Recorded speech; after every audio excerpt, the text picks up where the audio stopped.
differentials.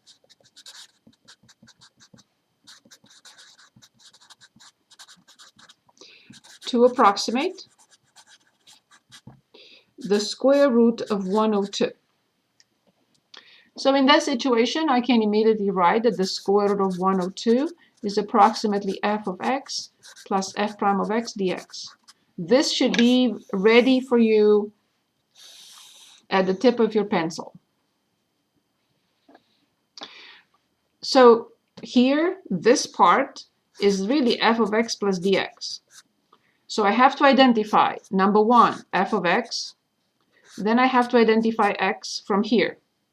I have to be able to identify the function, identify x, and identify dx. From this, I have to identify the function, I have to identify x, and I have to identify dx. And then the rest is a piece of cake.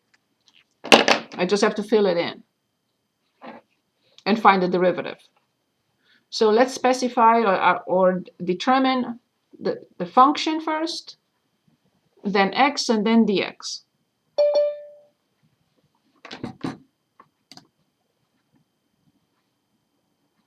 Wouldn't the function just be the square root of x? That's it, done. So then from here, I already have that f prime of x is, because I need it, 1/2 square roots of x. done. X. 102. Right? If x is 102, if x is 102, then dx is 0, and that's not possible. Okay. Is it 100 and then dx is 2? That's it. All I have to do now is fill them in. So can anyone give us f of x? Keeping in mind that this is the function and this is x. 10. That's it. Then plus. I have to write this with 100 inside. So I have 1 over what?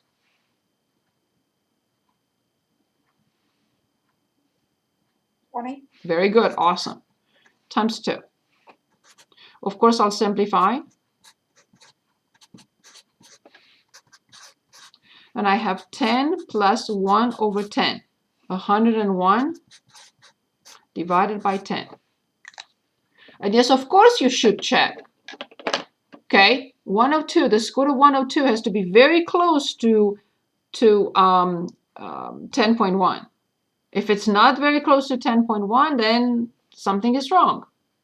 So where's my calculator? Here it is. So the square root of 102. I got 10.0995 as expected. But you have to keep it as a fraction. You are not supposed to approximate. So the answer has to be a fraction. Leave it alone, but check, because they have to be very close. Okay.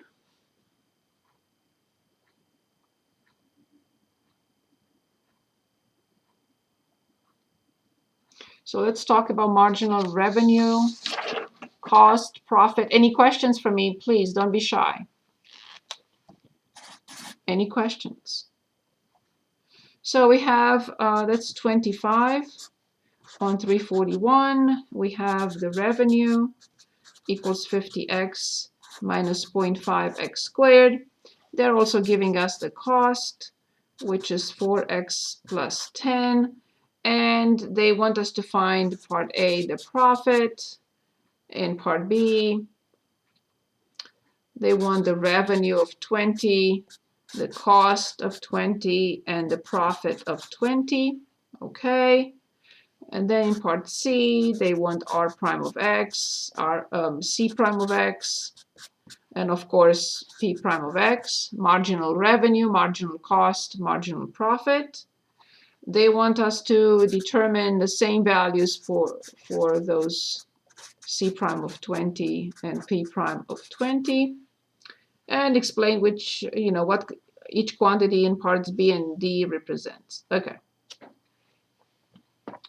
So obviously the profit, we know the formula is the revenue minus cost, but always remember you have to subtract both terms because you have to put minus in front of the entire function. I see it very often. Students subtract 4x, but they add 10. No. When we have minus in front, we multiply both sides, all terms, by -1. So 50x minus 0.5x squared minus 4x and minus 10. So then the profit function is 46x minus 0.5x squared and minus 10. And you know me, I like everything in descending order. Negative 0.5x squared plus 46x minus 10. And that answers part A. In part B, revenue of 20, cost of 20, and profit of 20. So revenue of 20, cost of 20, and profit of 20. So let's punch them in the graphing calculator. I have the calculator ready, but I lost you. Okay, I found you back. Here it is. So in y equals, I clear everything. So let's see. I have the revenue 50 x minus 0.5 x squared. Then I have the cost, which is 4x plus 10. And then I have the profit that we just simplified, that's negative 0.5 x squared. And then plus 46x and minus 10. Okay, and when I go in and I can click on 20, I get all three answers at the same time. I love that. So 890 and 710. 90 and 710. So these are all in dollars. Okay. So part B is finished. Now part C, they want us to find the marginal revenue, cost, and profit. Okay, so this was A, this was B, so this is C. So revenue is 50 minus X. Cost is 4. The revenue, the marginal cost. And marginal profit, what is the marginal profit? So it's negative X plus 46. In part D, so this is part C, in part D, they want us to evaluate all this for 20, but this is too easy. I don't need the calculator. So R prime of 20 is 50 minus 20, which is 30. Measurement unit. This is R prime. What do you think about the measurement unit? What could the measurement unit be?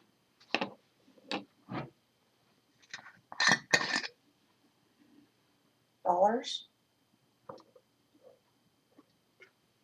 So when we, Per unit. yes, per unit.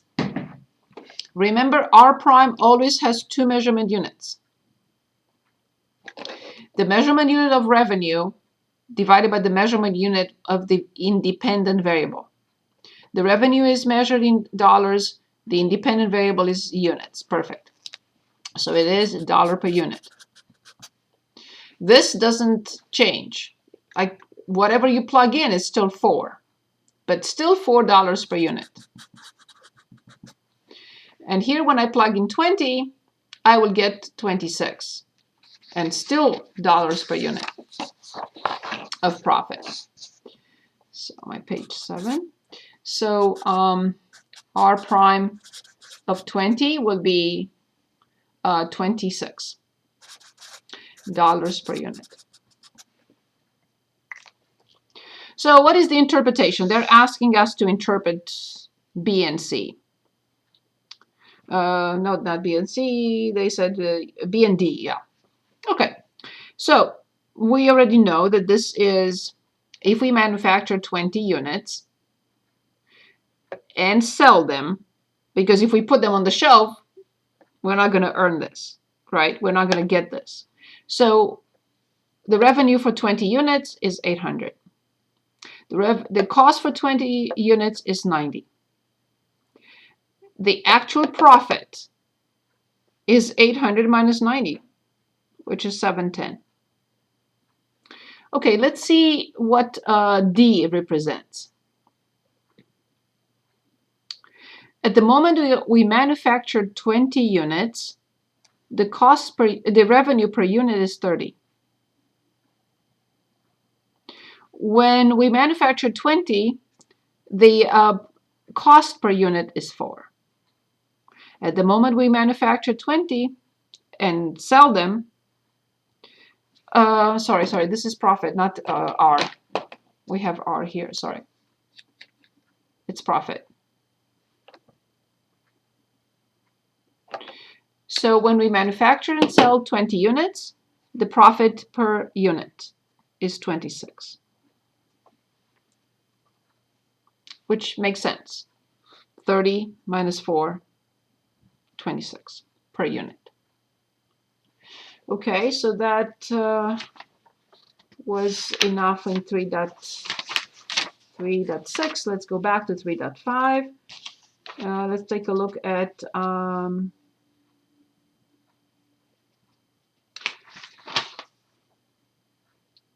I'm looking on page 329. I think we did that maximizing surface area, maximizing surface, maximizing volume.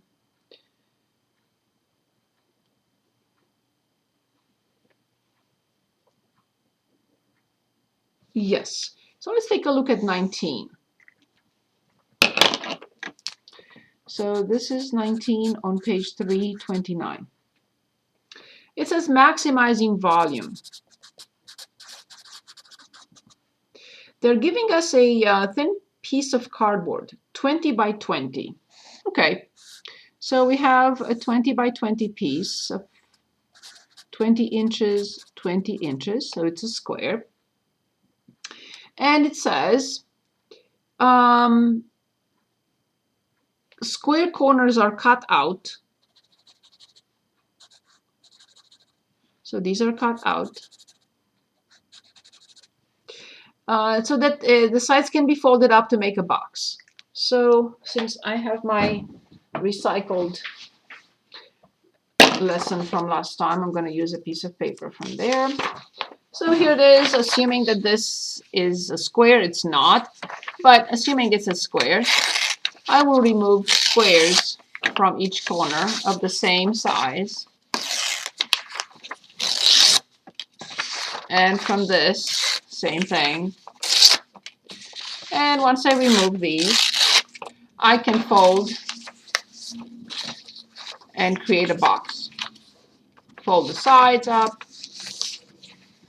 and I got my box. So what happens here is, notice that I started with 20 inches. But right, I removed a piece and the same piece here. So now the base has a length of 20 inches minus these two. And the same thing on this side because it's a square. So now when I look at my box, I see that it has a width and a length, same because it's I already started with a square, and this is x and this is x and this is x and so on and so forth. So the height is definitely x, and now the length and the width will be 20 minus an x and minus an x. So this is 20 minus twice x as well as this, because I folded up an x an x here, and an x here. So now this length is 20 minus 2 x's. Okay, so that's done. It says what dimensions will yield a box of maximum volume. So what is my starting point? A figure. I already have it. Okay, so a graph or figure. Something that helps me analyze what's next. In number 2, I have to come up with a function. What function? The volume. So can anyone give us the volume of this box?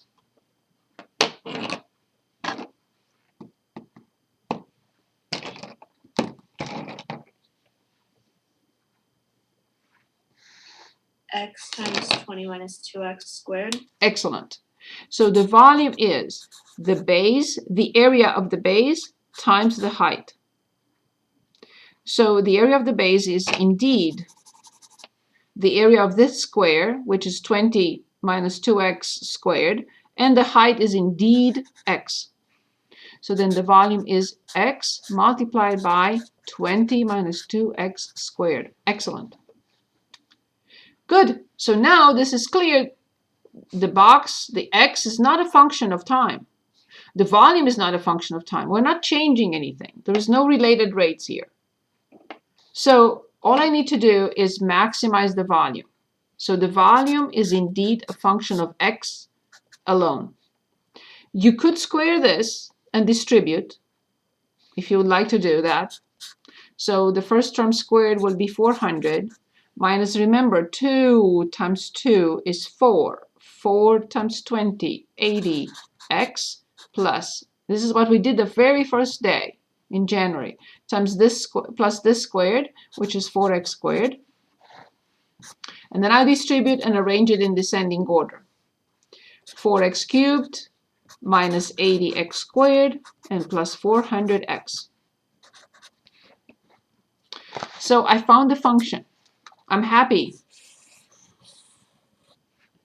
In step 3. Is it still a valid answer if we just put x times 20 minus 2x squared? Yeah, but it will be a little bit more difficult to differentiate because you have to use a product rule. All right. Yeah, it doesn't matter. Just be careful when you differentiate. That's fine too. Perfect question. Okay, so in step 3, I'm focusing on this now. And I know how to get this. That's why I studied calculus. How do I get maximum? What do I need to do in order to get a maximum of a function if it has it? If it has one, I don't know. Where is my starting point when looking for a max or a min? You differentiate. Yes, yes, and set it equal to 0 to find critical numbers. Awesome, thank you. So 12x squared minus 160x plus 400. And then my next step has to be this. And it has a degree 2, so I expect 2 solutions. We'll see. I don't know. If one is negative, then I'll say absolutely not. Because we're talking about x, which is a little distance. So I can't have a negative distance. Okay, so I have 12x squared minus 160x plus 400 equals 0. So since you are in calculus, and I think I showed that to you, I can show it again. You don't have to have this, you just use the quadratic formula. So in apps, so we have this option of number 9 in which we can solve a polynomial equation, and it is degree 2. I think I have to click on graph. And it's asking me to punch in the coefficients, but remember you have to be getting it ready for using the quadratic formula. It has to be in descending order and set equal to 0. Otherwise, you're putting in different coefficients that are not correct. So the next one is negative 160. Okay, of course it didn't take it. I have to do it again. Okay. Okay, and the last one is positive 400. I'm checking again. 12, yes, negative 160, correct, 400. And now solve. I think I have to click on graph. Okay, so I got two solutions. The first solution, x1 is 10/3, and the other one, x2 equals 10. And I will say, wait a minute. Wait a minute. If x is 10, then it will be right in the middle. And that's not going to be a box, right? If I have 20 inches and x is here 10 and 10, then this is not a box. It's just a piece of paper. So absolutely not. No, it doesn't fit. So this is the only option. But I don't know what this gives. So then I go back to my little table in which I have the volume, V prime, and then I have V. I put 0, of course. So what can x be? X can be, of course, it cannot be 0, and it cannot be more than 10. Of course, it cannot even be 10. It's not possible. But 10/3 is 3 point blah, blah, blah, 3.1/3 and 1/3. So I have it here 3 and 1/3 if you want. And this is 0. In order for this to guarantee a maximum, this has to be positive and this has to be negative. I don't know. I'm going to see. When I plug in 0, oh yeah, it's positive. 0, 0, 400. When I plug in 10, I don't know. So let's plug in 10. Just to make sure. Okay, so 1200, because it's 10 squared, minus 1600, and plus 400. This has to be a negative number. Oh, well, it's 0, or 10, it could be 0. Yes, it could be 0. So let me put 9. So 12 times 81 minus 160 times 9 and plus 400. Negative as expected. Here it is. So this is guaranteed to give a maximum volume because the first derivative is positive and the first derivative is negative. So when I plug in 10/3 in the volume, so I have V of 10/3 in case they're asking. It will be 4 times 10 over 3 cubed minus 80 times 10 over 3 squared and plus 400 times 10 over 3. And this will be whatever I get. This has to be in cubic inches, and it has to be the maximum, guaranteed. So if they're asking again, 10 divided by 3 and power 3, and then minus 80, and then 100 divided by 9, and then plus 4,000 divided by 3. Let's see what we are getting. 592.6.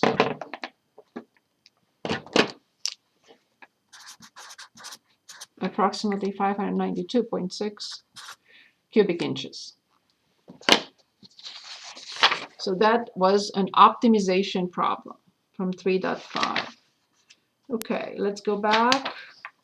Absolute max, absolute min in 3.4. Let's take a look.